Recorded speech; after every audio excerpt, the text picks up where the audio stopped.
ililibre ko yung enrollment mo. Sige. Isali kita sa group at sa community. Okay. Okay po. Ngayon, ito yung challenge ko sa'yo. Gusto ko maging milyonaryo ka in less than a year.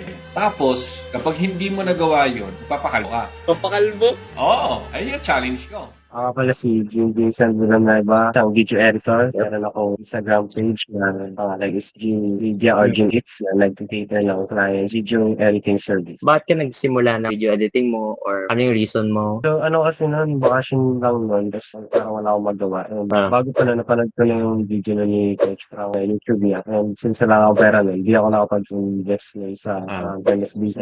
Yun, yung pinanood ko na lang is one tutorial niya sa YouTube. Ano mga challenges naman na encounter mo? For me is ano lang, time lang. Meron pa minsan sa height mo, minsan nakikita ka pa. So yun, isang challenge. Tapos yung pangalawa naman is pretty consistent. Lalo na kapag minsan nagpo-procrastinate ka. Ito malupit na tanong. Kung nandito si Coach Frank. Diploma mga diskarte. Hindi naman po. Kasi ayun yung ginagawa ko rin naman yun. Kasi para sa akin kasi kung mas maganda yung risk ka, pero calculated risk. Calculate.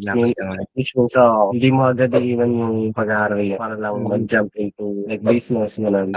Saka mag-explore na ibang thing. Mas maganda is habang ginagawa mo yung pag-aaral, pag may extra na time ka, imbis na yung walang particular bagay, ano mas skills mo, saka mag-matuto ng ibang mga bagay yung mapapakinabangan.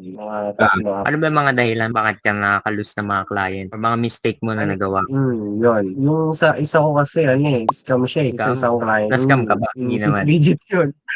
Ha? Scam yun. Scam.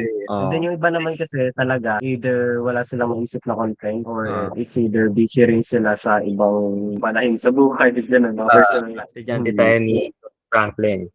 And ito yung first time natin na mag-uusap tayo. Pero Jim, pakilala mo naman yung sarili mo formally and yung business mo, ano yung mga binibenta mo, or yan, mga motivation mo. Yan, isa. Ako pala si Jim Vincent Villanueva. And ako yung isang video editor. Meron akong Instagram page na pangalan is Jim Media or Jim Edits na nag-cater ng clients from video editing service. So, Nice. Di ba nagbebenta ka ng modular course ba yun? Nakita ko sa Instagram mo. Oo. Pero ngayon in-stop ko siya kasi parang resell ko lang kasi siya. And gusto ko yung ako mismo yung gagawa ng sa loob ng course. May editing. Pero may plano ka gagawa ka ba ng course mo in the future din? Or ano? Yes. Nagpaplano na rin naman ako.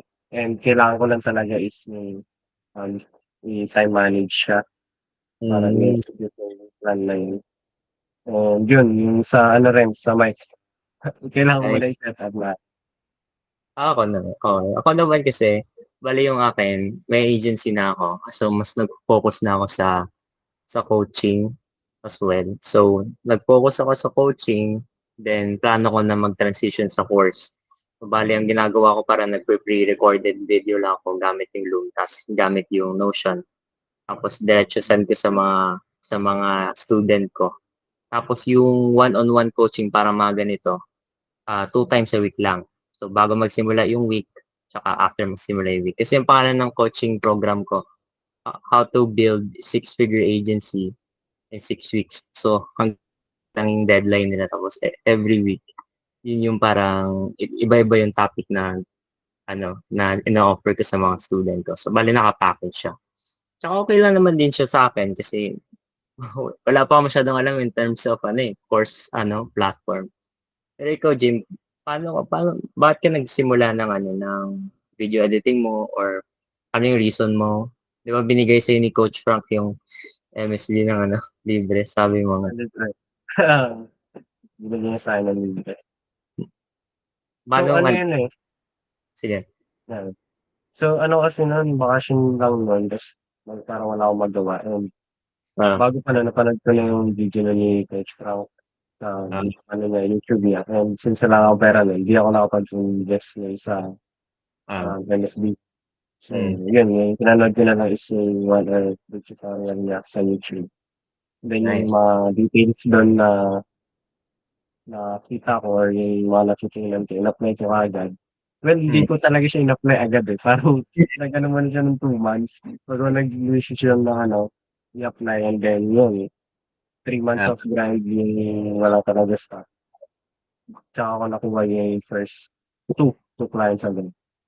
Yes, nice. Ang galing, ah.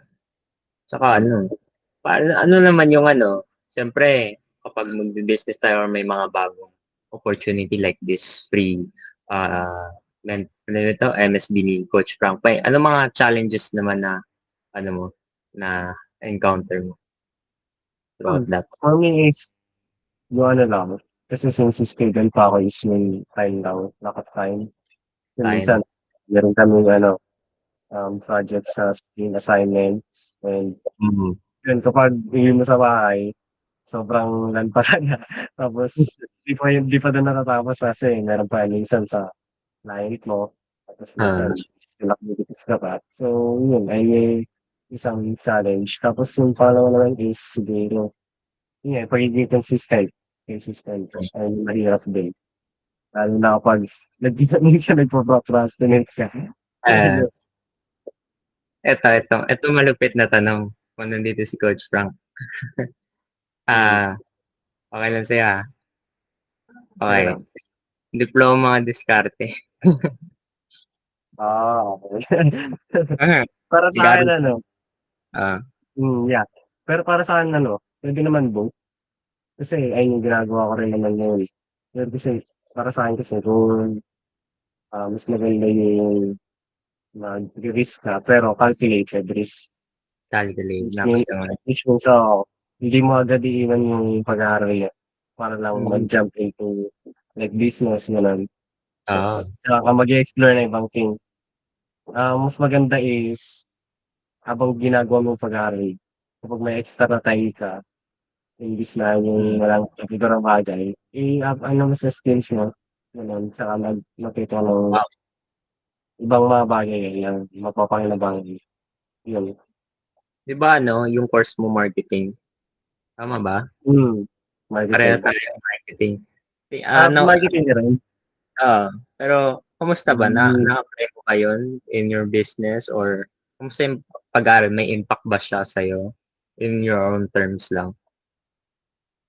honestly sa'kin ano, medyo, medyo lang. Medyo Mm. Nagagawa ko naman yung mga school activities, napapasa ko lahat, wala akong kulang. Pero oo. ang nagiging problema, ang naapektuhan is yung sa work ko. Kasi hindi na ako nakapag-outreach talaga. Minsan hindi na ako nakapag-outreach. And Uy, yun, yung isang reason din kung bakit siguro merong one time na nawalan ako ng client talaga siya. And yun nga, kasi busy ayun ka? din yung try kong magkaroon talaga ng time management Hmm, para ma-handle ko yung dalawa. oo nga. Pero sabi mo, um, kamusta yung client mo? Kasi last time sabi mo 7, na-retain mo pa ba siya or nag-grow siya or medyo nabawasan na dahil sa mga commitments mo? Nabawasan siya, Hmm, nabawasan. Kasi yung iba, end of contract mo namin, tapos na yung kontrata and then hindi pa sila ata nagre-renew since busy rin sila. And ayoko naman hmm, yung parang maging pushy sa kanila na, grabe. dito renew na natin, kasi mga gano'n. So yun, pinapabayaan ko lang din, yun lang. And mas maganda kasi yung humanap ka ng ibang client kaysa naman yung nakarang client yun, pilitin mo na mag-renew ng contract sa'yo. So yun, gano'n. Yun yung ginagawa ko. Galing. Pero yung ano naman, yung iba na ano ko pa, hanggang ngayon client ko pa, mga Ah, tatlo ako. galing. So sabi, marami nag-ano, nakita ko kasi yung mukha mo sa social media. Sabi, sabi, mga tina-tagline ka nila kapag nakikita kita doon na Hmm, mga nagsasabi daw na yung course daw ni Coach Franklin Meniano is legit. Mga ganito, mga student lang naman daw niya. Tapos, pina-plaster yung mukha mo na parang nagpapanggap daw. Ano masasabi mo sa mga ganun na nagsasabi, ginagawan ka ng content na ganun? Nakita ko kasi pag pinapag-uusapan nila si ano, Coach. hmm. Para sa'kin naman ayos lang kung ano yung sabihin nila basta ang para sa'kin nag-umpisa sa sarili ko na yun, natuto ako sa, business modeling coach pa, and Nice. kahit anong pang gawin mo, kahit ibigay pa lahat kay coach ng lahat ng details, kung nasa tao naman yung problema, hindi niya ni-implement, wala rin mangyayari. Hmm. Tsaka ano, nagbabasa ka ba ng mga ano, ng mga books? Madalas hindi. Honestly, hindi ko hilig magbasa, hindi ako hindi ako Ah, nabibigyan pa sa Tsaka ako ano 'no, yung ah, ano yun? mas gusto ko kasi yung, ako mismo yung nakaka-experience, parang napipil ko ako sa experience ko. Pero Nice. minsan kapag walang ginagawa, na ano ako magbasa. Hmm. Yung ano mo, sabi mo wala ka masyadong time sa outreaching mo. So, Hmm. mostly, saan napupunta yung time mo? Dun ba sa pagvi-video edit? May mga team ka ba na nade-delegate na yon or sa management man napupunta ng pagma-manage ng mga teams, alam mo yun? Kasi iba-iba tayo, eh. Well, una, ang ginagawa ko kasi tinatapos ko yung experience ko bago ako gumawa ng work na para sa client. Ah, So, yun, may one time na hirap na ako. Kumuha na ako ng isang kasama para mag-edit. Pero ngayon kasi, since wala akong masyadong pinapa-edit yung client, ako na lang muna nagtitita. Lahat ng editing na ako nagtitita. And hmm, ngayon, honestly, wala pa silang binibigay. Ay, meron isang client na tatlo lang binigay. hmm, Ayun, wala pa yung iba. So, ayun, hintay-hintay lang muna kami. nice. Kumuha na rin ako sa classmate ko, parang kumuha ako ng isa doon sa kanila na siya yung Editor. mag-outreach. Siya Ay, yung nice. mag-outreach para sa akin. Tapos kada close namin, may person siya, ganun. Ayun na lang yung ginawa ko para matutukan ko yung client na pinapa-long term ko ngayon. Hmm, Tapos, okey. akong meron pa rin nag-outreach. Oo, basically kasi kung ako mag-outreach, ang mga platforms ko na ginagawa is Facebook. Tapos titingnan ko lang sino nag-react sa ganito, tapos kukuha ko ng leads dun sa comments. Tsaka ano, sa LinkedIn di masyado. Sa Instagram, kailangan mo gawan ng video. Pero ikaw, may Hmm. mga ano, may mga techniques ka ba on outreaching na specifically ginagawa mo or parang cold lang na generic mga nakikita mo sa internet? Sa'kin ano, sa Instagram lang kasi ako nag-outreach, wala na iba. Hindi ako nag-ano sa Pure Facebook. Instagram. Sa Hmm, Instagram lang. Ang ginagawa ko is halimbawa may nakita akong GJ sa For You page na tawag okey, dun.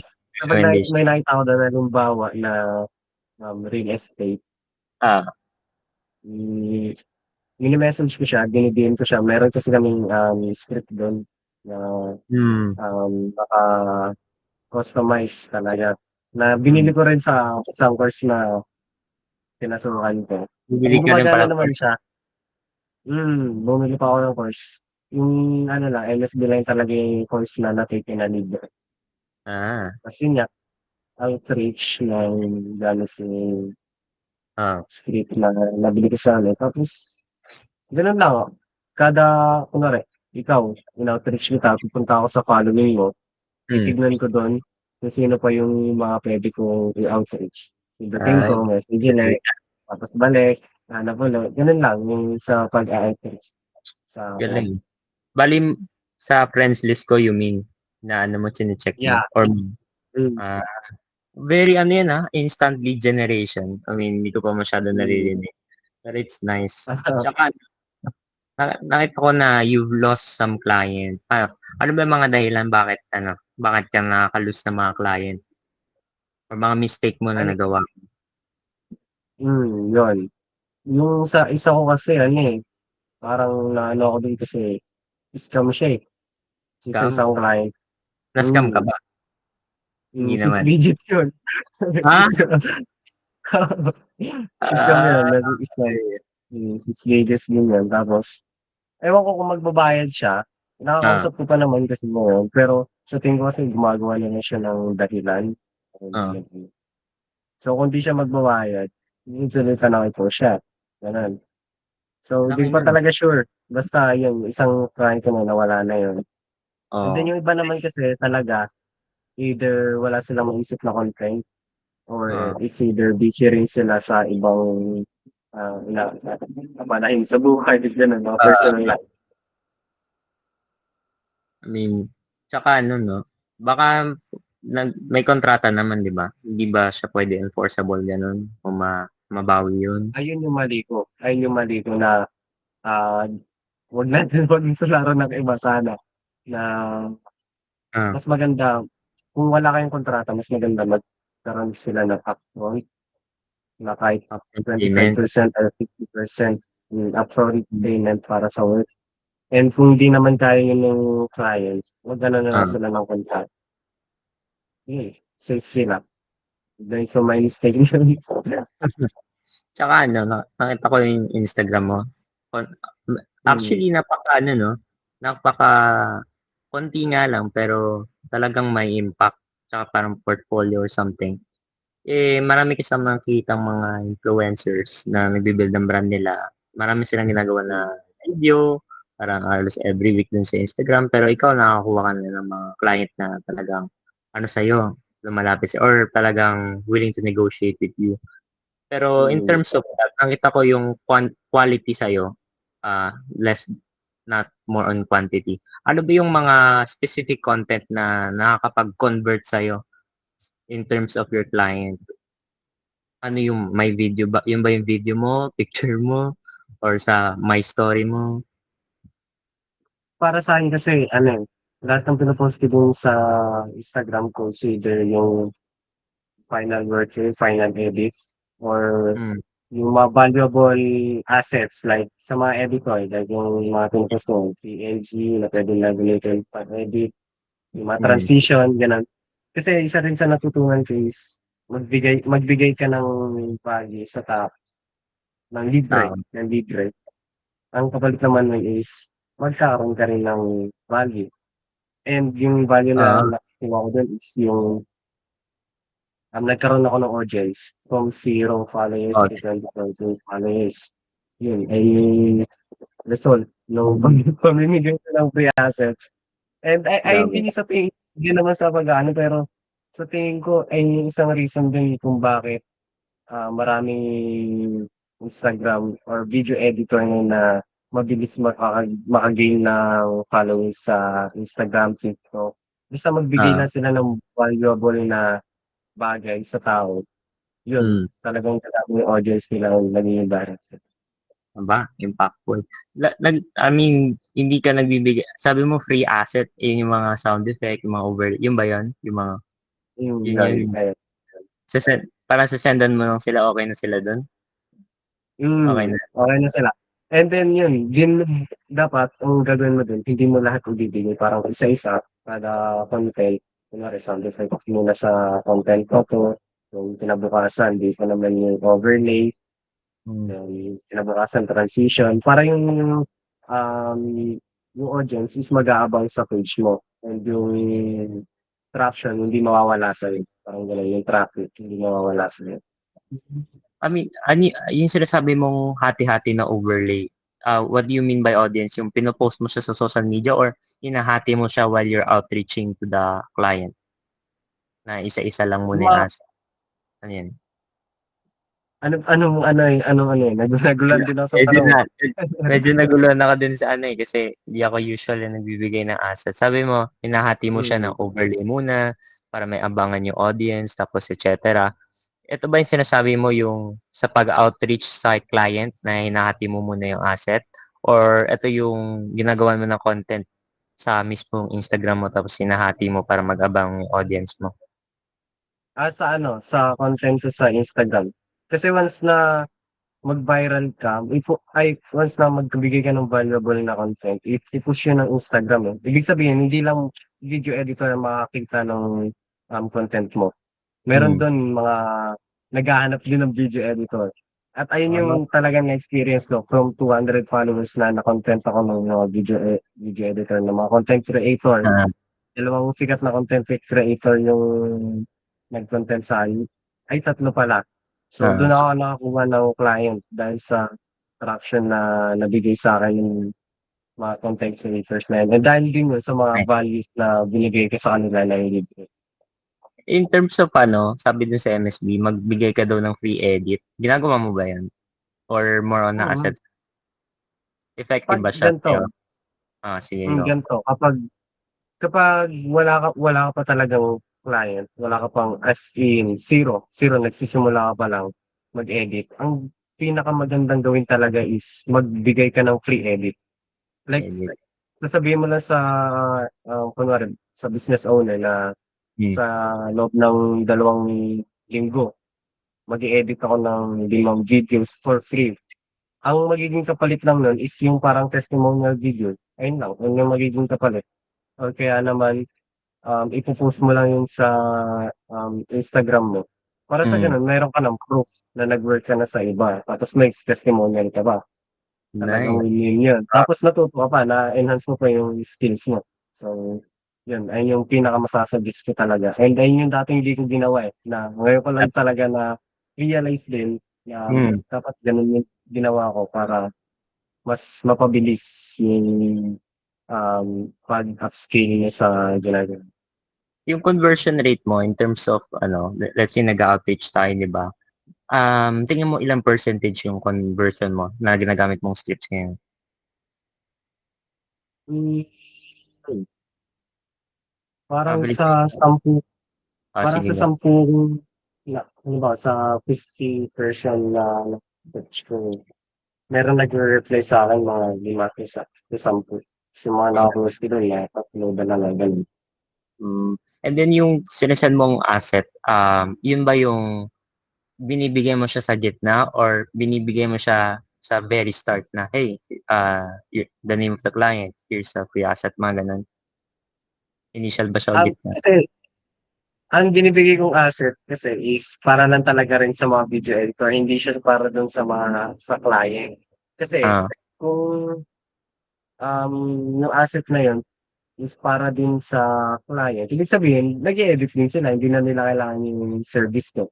hmm, Ang silbi lang nung free asset is para maraming video editor yung makita ng content na yun, and then yung Instagram or TikTok, ipu-push niya sa hmm. FYP ng mga tao yung content mo na yun, Ah, and then may possibilities na hindi lang yung mga video editor makita ng content na yun, meron din mga business owners, mga real estate hmm, brokers, mga gano'n. And then yun, pwede nilang tignan yung page mo nun, and then dun na nagsisimula na sila mismo yung lumapit sa'yo, ganda. magtatanong. So, Mm. yung, nakita ko na ang galing nun 'no, galing ng ginawa mo para nakapag-attract ka na. Gumawa ka ng Instagram na nakakapag-attract ng editors tapos once na may volume na nun, mga client pala naghahanap pala ng mga editors ta's hindi lang ka makita. Akala ko gagawa ka mismo ng kunyari real estate, yung target market mo, gagawa ka ng mga real estate videos. Yun pala mali, dapat naka-ano siya sa Hmm. service mo. So, Hmm. ayun nalito pala ako dito sa part. Paano yung outreaching message mo sa Instagram? Hindi mo sila sinesendan ng assets kundi sinesendan mo sila ng free video, yun ba yan? Script lang, script. And then sa script na yon, kapag nag-reply sila, ako na mismo yung kakausap sa kanila para ma-hop lang sila sa call. Ah, Para saan pangit kasi na i-close mo siya sa chat lang or sa text, tapos ibibigay mo yung price mo sa kanila sa text. Mas maganda oo, sa call oo, kasi I agree. makikita mo yung reaction nila, Hmm, yun. Tapos mapapaliwanag mo pa na maayos yung business model at business na or yung skill na ino-offer mo or business na ino-offer mo sa kanila. Ganun. gaano katagal mostly yung closing mo?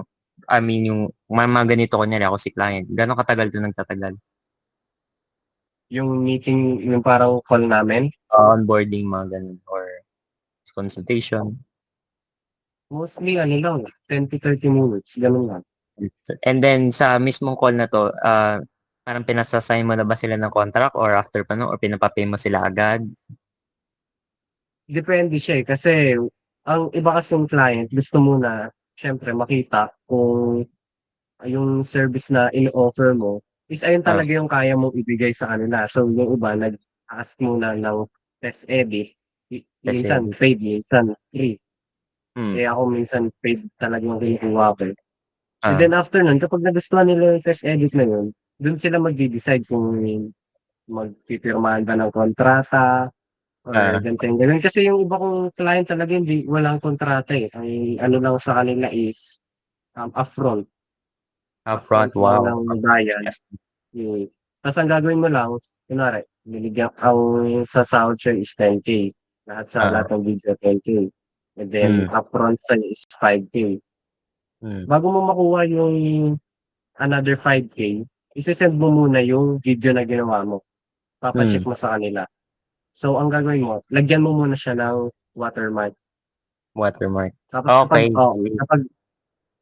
yan, para ma-safe na safe. Tapos kapag goods na lahat, okay na, wala nang palya, papasend mo na sa kanya yung full payment, and then send mo sa client yung video na walang water. Maraming actually, itong tanong, maraming mga MSB student, siguro, mga pinakareklamo nila is wala daw silang makuhang client. Or pagdating sa OJ, Online Jobs PH, recommend mo ba yan? Ewan ko lang kasi di ko pa natatry talaga sa any website talaga, di ko pa natatry kumuha ng client. Talaga sa Instagram lang ako nag-focus sa pagkuha And ng client. in terms of ano yung number one advice mo dyan sa mga, ito yung number one tanong bakit paano maghanap ng client? Anong number one advice mo sa mga MSB student ni Coach Frank? First, I build muna talaga yung skills. As in, doon muna sila mag-focus in 2 months, 3 months, kahit abutin man ng 5 months, 6 months, basta parang confident na sila sa skills na mapro-provide nila. Doon Okay. pala sila dapat kumuha ng client. Kasi mali yung nagpa-practice ka pa lang tapos naghahanap ka na ng client. Parang Tama naman. kapag may na-onboard ka na client, di nagustuhan yung gawa mo, hindi masisira Yan. per image mo. Kesa naman sa inasa mo muna yung skills mo, and then kapag yun, sobrang galing mo na, isang post mo lang ng isang video, basta sobrang ganda nun, mismo client na yung lalapit sa Nice, mismong ko. Mostly kasi mga student ko, nagpapakoach sa akin, tsaka kay Coach Frank naman, nakita ko yung market niya, puro mga estudyante. Tapos ako nagtataka sa'yo, paano mo nababalance yun? Parang halos wala ka na yatang time gym, no? Meron na naman, ano lang talaga. Ano bang Client tawag yun, doon? Client tapos pag-aaral mo, paano mo yan pinagsabay? Sa akin kasi, nililinaw ko muna sa client ko kung gaano karami bang work yung kailangan kong gawin. Then kapag nabigyan na nila ako ng um, estimated work na kailangan kong gawin, doon ko palang parang pinaplan yung weeks, yung months ko, kung ano yung gagawin ko sa araw na to. Yung assignment mo muna, tapos verb, and then punta ng gym, mga ganon. Tapos, yun talaga, time management lang talaga yung advice ko sa kanila. And kung magki-cater sila ng maraming client, siguraduhin din nilang na mabibigay pa rin nila yung um, value sa client at hindi mako-compromise yun. Which means, ang pinakamagandang gawin dyan is maghanap na sila ng affiliate nila. Kaya sa akin, ginawa ko yung marami akong creator na client. Nag-hire ako ng isa pang video editor. So, tapos yun, nabigay namin lahat ng kailangan nila nang hindi na ako compromise yung value and then yung time ko. Ganun. Wise. Tsaka in terms of, pag nag-hire kasi ako ng editor, mismo sa MSB batch natin, namin, or sa MSB, pero ang problema din, hindi sila consistent. So, parang napilitan ako mag-hire sa labas or makatag-partner. Pero ikaw, ano ka nag-hire? Did you nag-start ka ba ng partnership tapos nag-evolve na binibigyan mo sila ng sahod or partner pa rin? Or ano strategy mo dun sa mga ganun? Sa akin, once na may makita akong magandang edit na kunwari sa Facebook, sa Instagram, inask ko yung price nila kung magkano yung per video nila na price. So, kapag fair naman yung price nila, tapos maganda pa yung quality, yun na talaga yung kinukuha ko. And Hmm. yun, parang sinasabihan ko sila na, "Oh, ganito, waiting na tayo sa ano, may parating ako na client, basta wait ka Oh, lang wait muna," muna, gano'n. wait muna. And then kapag Galing, yun na-close ko na, tsaka ko sila i-e-endorse galing, eh. para yun nga, hindi mako-compromise din um, yung value na mabibigay ko sa client. Oo. Tsaka yung sa'kin din, hindi ako mahihirapan i-cater yung mga Hmm. clients na ma-ended. Mostly, um, balita ko kasi kapag may client ka, parang nire-require ka na mag 7 reels a day. Pero sa'yo, ano yung mostly average ng pinapagawa ni client kapag short form? Sa'kin ano, yung pinaka-client ko ngayon na premium is 20 videos a month yun. A month. So, naka-package Mm, siya, no? mm. So, bali ano, yung per project mo, most editors, ang ino-offer nila is $600 to $1,000. Depende pa yan. Pero ano yung range Mm. mo doon kung per project siya?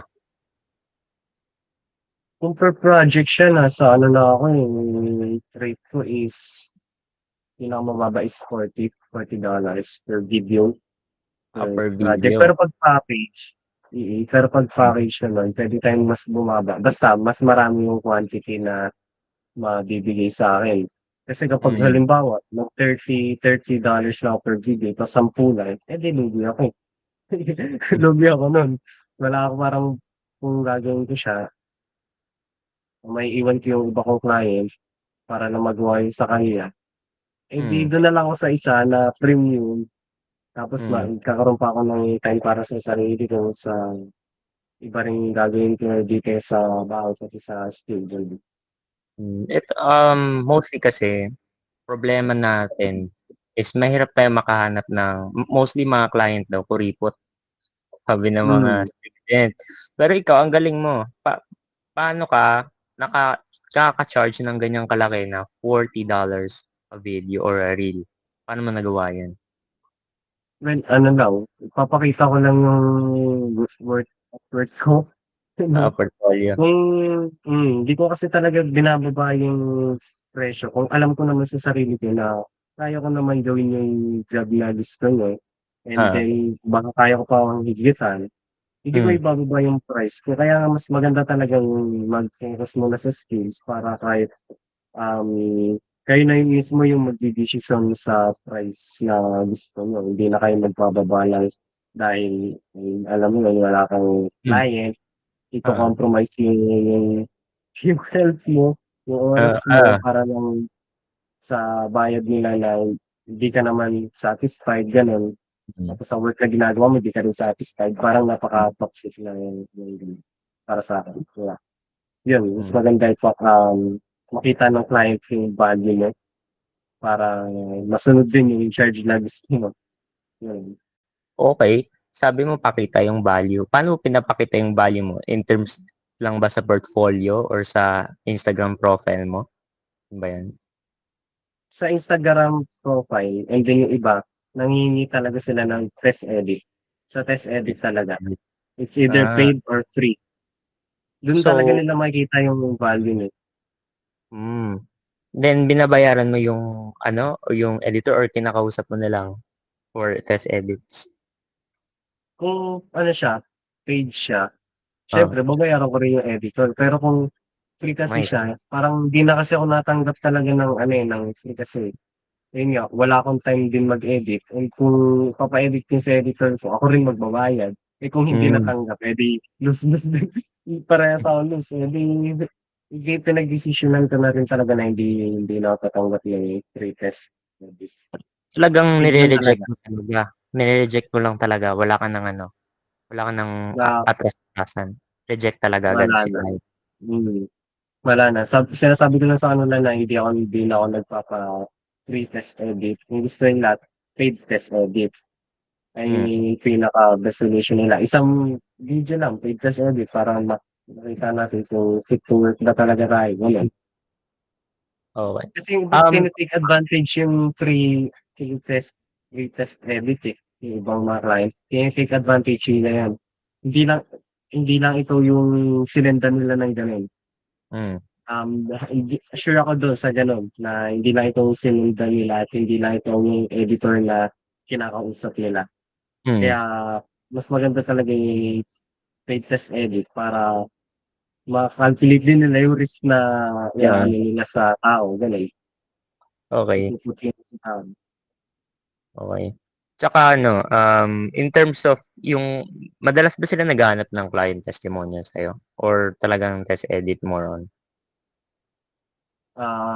Test edit. test Sa test edit? edit na lang. Mm. Okay. So, ilang taon ka na ay ano tayo, diyan, Jim, John, Jim, end tayo ng 10:30, may time ka pa ba? Sige lang. Sige lang, sige lang. Ayan, 10:30 Maano na na lang. rin naman ako. Sige. Hmm. So, Jim, ako kasi nung bata ko, baka alam mo na yung istorya ko, 11 years old, talagang nagsimula ako sa mag-edit ng mga YouTube videos, yun talaga yung passion ko. Tapos parang na-transform na siya na maging business ko, ta's naging personal brand ko na ngayon. So ikaw, paano ka nagsimula Hmm. nun? Paano ka nagsimula nung mula pagkabata mo? Well, ano talaga, sa'kin wala talaga akong skills. Wala akong di ako mahilig mag-edit. Hmm. As in, wala talaga. Wala akong skills sa copywriting or any other Ah, skills. Talagang anong ginawa ko lang nun, puro laro. And then laro? yun, laro lang talaga as in Call of Duty, Mobile Legends, League of Legends, yun. Oo, Tas after ng pandemic, oo, parang lagi na ako napaulit-ulit na lang talagang sige ah, sige, mamaya laro pa. Kasi hmm, nagsawa na ako, gusto ko na yung parang mabibili ko yung gusto ko, gamit yung pera na ako mismo yung kumita. Nag-decide ako na kahit hindi ako marunong mag-edit and then phone lang gamit ko nun, nag-take pa hmm, rin ako ng risk na, sige kahit gaano ko katagal, talagang aaralin ko yung pag-e-edit ng dedication. yun, consistent lang din. Nakaginip ako nasa 3 months lang yun, naging sobrang consistent ko as in panay edit lang ako ng videos na walang tigil, hindi ako Wow, naglalaro. nice. Ang ano ko, dinidelete ko na. Kasi Wow. di ko namamalayan na nakaka-close na pala ako ng client na hanggang ngayon, yun, ayun pa rin yung ginagawa ko. Hmm. Itong ano, kasi in terms of your client, nagwo-work ka pa ba ng night shift, graveyard shift, or ikaw na yung nagde-decide or ikaw na nagre-reject? Ako na, honestly ako nagde-decide, eh. Pero kasi yung iba kapag ano hindi mo matanggihan, eh, kasi yung iba kasi ano mo na matagal mo ng clients, Oo, kapag makisumi sa'yo siyempre ano oo. na parang kaibigan mo na, eh. Kasi Hmm, puwede na pero hangga't maaari kapag sobrang gabi na nung pinapagawa nilang evening ng client ta's wala naman sinasabi namin hmm. nire-reject ko siya. Para sinasabihan ko na, "Okey lang ba bukas na lang kasi late na dito sa'min, eh." Pero Okey, bukas i-se-send ko yung video gano'n, oo. Yung deadline mo? And Yung yun ano deadline mo? yung Ay, sorry, sige. deadline, Hindi, ayun sabihin mo na yung sasabihin mo. ayun Reserve nga, ko yan. pero yung iba kasi ano naman, naiintindihan naman na nila kasi yun nga, sinasabi ko rin naman kung saan ako nakatira sa Pilipinas, alam nila yung file. Yung Oo. sinasabi ko rin. And yun, talagang lahat ng client ko ngayon na beneficiary ko, sobrang mabait and sobrang understandable. Kaya Deserve mo yan. sobrang ano rin ako, natutuwa sa kanila. Oo. Pero nung ano, nung beginning ka, ganyan ba yung trato nila sa'yo, yung medyo beginner ka pa, nagsimula ka? Oo, ganun din lalo na yung, dalawa kong Mabait naman na nakukuha mo, sabagay outreach. 'Pag online jobs hmm, di ano, wala, hindi ang dalawang dalawang yung una kong client sila yung lumapit sa'kin, eh. Ah, Tapos yun, pagka-close ko sa kanila, magse-send sila ng video, tapos ako ng bahala kung ilang oras ko tatapusin. Basta hmm, sa kunwari sa isang linggo na 'to, kailangan ko makatapos ng 7 videos.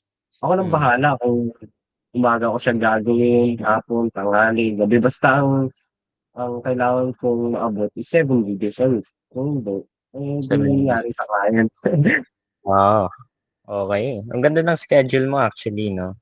Pero Hmm. possible ba na makahanap pa rin ng mga ganyang client in terms of outreaching as long as nagbibigay ka ng, let's say, if value is free video, pabigyan mo sila ng offer, mga ganun. Oo naman. Oo naman. Yung sa first natin na ito, ang tinuturo sa amin din, once na naka-close ka ng client, huwag mong isipin yung pera, huwag mong isipin yung work. Ang isipin mo is yung connection mo sa kanila. Kung Oo, paano mo tama naman. sila mapapatagal sa ano yun, kasi kung paano mo bibuild pa, yung trust, yung friendship, Oy, may yung, friendship, so, galing, mm, lahat ng, ito sa ano ko, yung dalawa kong client na yun, ni Ah. Ina, parang tropa-tropa ko na lang. Yung isa Ay, nga parang sana ano yun. pa, yung isa mentor ko, yung isa bigyan lang ako ng laptop, siya yung nag-sponsor na itong laptop na ito sa akin. Ano naman, So no? para sa akin Sponsor na talaga, ni coaching. Laptop pa, mm, no? Hmm. kaya ang para sa akin talaga ay pinakamahalaga is nag-build ka ng connection sa client mo, eh, yun, huwag mo sisirain yung tiwala nila. Kasi huwag mo Hmm. talagang sisirain, yun yung pinakamahalaga. Okay, ito. Anong anong pangarap mo for the future na nandito ka na ngayon? Ano pang mga gusto mong kamit? Gusto ko lang naman is yung tunay na freedom. Alam mo yun, hindi work Hmm, para sa hindi mo freedom. kailangan na tumingin sa oras. Kung anong oras na ba, gising na ba, o ganun yung parang Hmm, nakakontrol ka. Ayoko nang yun din may akin. ano. Hindi yun, kung anong gusto ko, kasi parang gusto ko rin siya may experience na nabibili ko. Hmm, At mga luxury things, ganun. luxury things. Kita ko eh. Naggi-gym, marami ng Nox naman, lifestyle. Mm, Ako, in terms of ako kasi, nagbebenta ko ng mga services ko as a coach, tapos in-outreach kita. Kwento ko lang sa'yo. mm, Ikaw, akala ko, nag-outreach ako ng mga panahon na yun. Tapos, mm, sabi ko nung unang message ko, nakita ko, nagulat ako. Kailangan mo ni mentor. Ako, nandito lang ako. Mga panahon na pa ako naghanap ng student. Tapos ikaw sana mm. yung gagawin ko estudyante. Oo. Pero buti, iba yung script ko. Kundi baka nasin mo Mm, lang ako. Pero yun ang galing I mean, it's parang destined, no? In terms of ikaw, sabi mo gusto mo na siguro in the future, gusto mo na maging coach or mga lang, course lang. Anong, mm. anong mga content yung gagawin mo dun? Tsaka, sino mga target market mo sa mga ganun? Sa'kin yung mga gusto rin mag-video editing, since ayun yung Editing. na, um, meron ako. Siyempre, Mm, ayun yung matuturo ko sa kanila. Pero mas gusto ko kasi mas marami pa akong skill na ma-engage sa kanila. mm, And yun, gusto ko rin mag-build ng parang community, yung walang community. negative, yung masaya lang. Ako din eh. Good time, so ganun. Masarap lang kasi sa feeling yun, like, kasi mindset ka na tao, tapos kasi Ah, working hard mo rin, mm, na nakakagana siya good time. hmm. Ito maganda tanong. Hmm. May tulog ka pa ba? Meron naman. Ilang Ah, hours? minsan nakukumpleto ko yung 8 hours, 7 Naks, hours. impressive. Ah, Kasi siyempre kapag mag-gym ka, bawal talaga yung puyat eh. Kasi mm. parang lahat ng ginagawa mo sa gym, balewala kung yung tulog mo, pahinga-pahinga. May Gano'n. rason. Hmm, Hmm. Kaya talagang inaano ko na tina-time management ko talaga na kung wala akong gagawin dito, hindi ako mag-distress. Kaya, hmm, gagawin ko yung mas importante. It's hmm, either sa work, sa school, dito sa bahay. hmm. Basta uunahin ko yung kung ano yung mas importante. Parang may free time man ako na bahala mag-decide kung anong gusto kong gawin. Kung magano ba Hmm, sa skills, gano'n, or matutulog na maaga, gano'n. okey. Para Okey yan, hindi rin hassle sa'yo, gano'n, Hmm. sa'kin. If bibigyan ka ng girlfriend, anong type mo? Ah, Eh, siguro yung maalaga. Malaga. Hmm, Housewife ba yan? O ano? parang gano'n.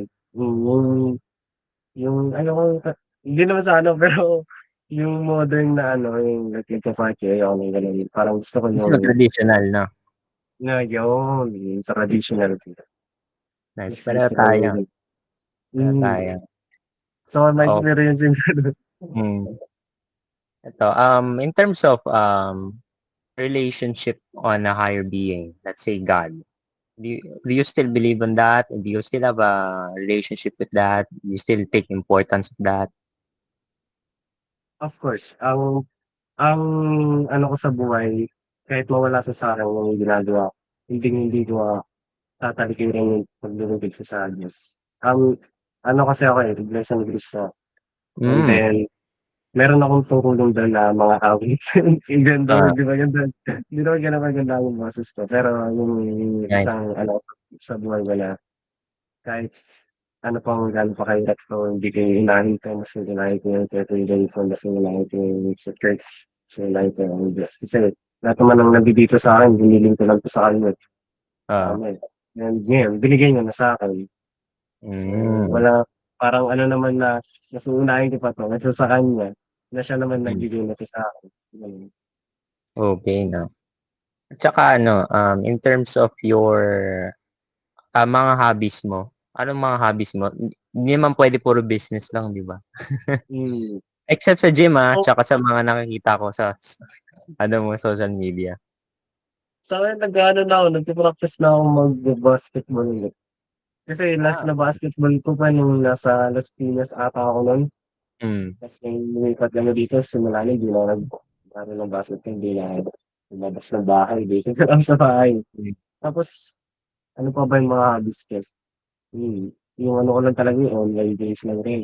Pero ngayon mm. hindi ko na siya ginagawa since this year. And Yung ano then mo, ano pa, sige. Ay, salita ka pa. Go. ayun lang, yung minsan kapag kahit hindi ko gusto magbasa kapag tinatakanan na talaga ako mag-golf, napipilitan din ako magbasa. Mm.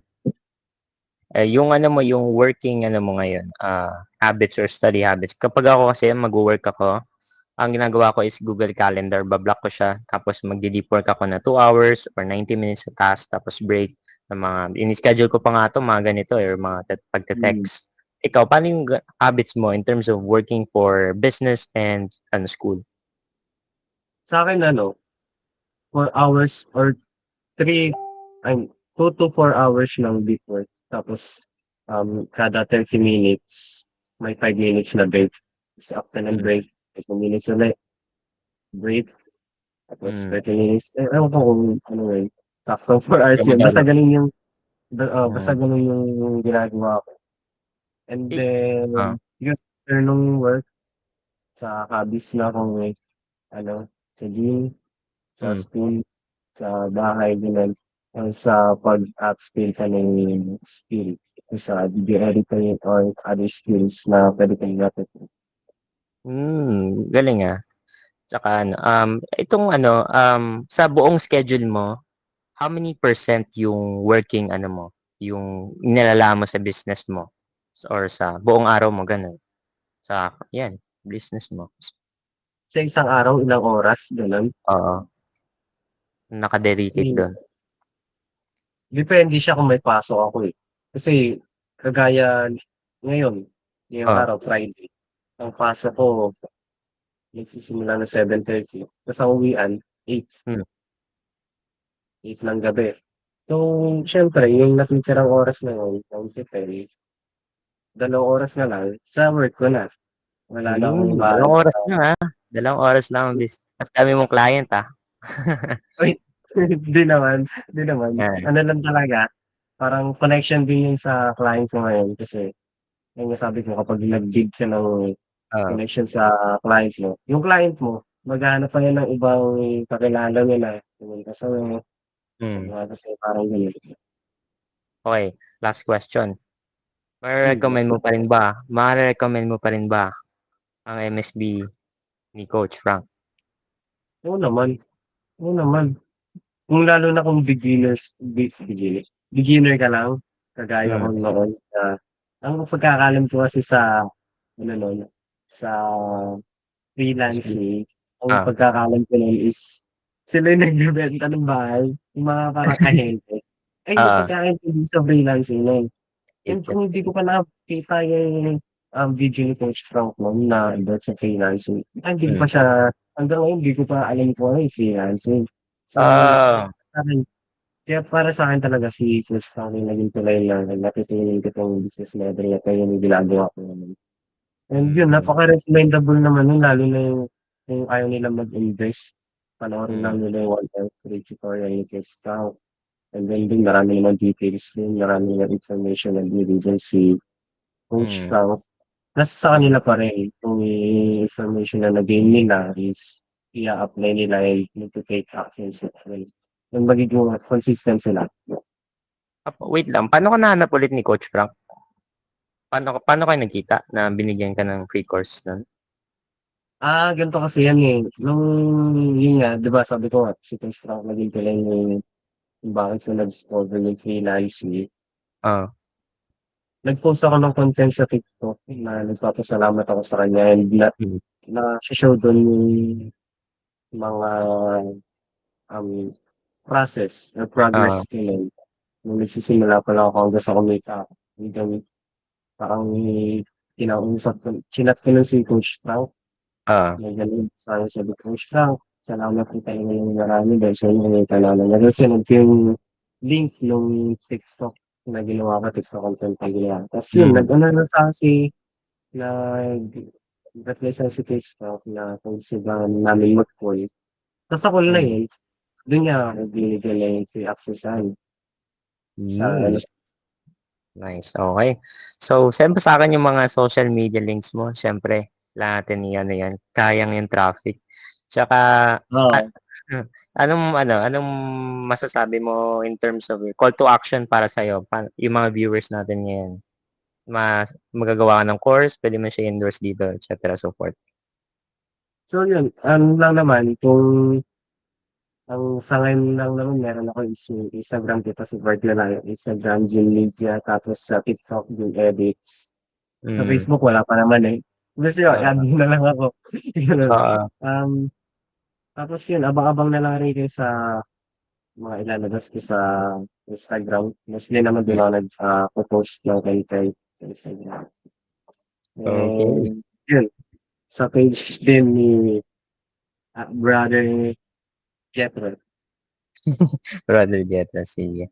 Yun lang stop recording. Okay na tayo Thank you, Jim. Thank you Hey, very thank much. you, thank you, thank you very much sa time mo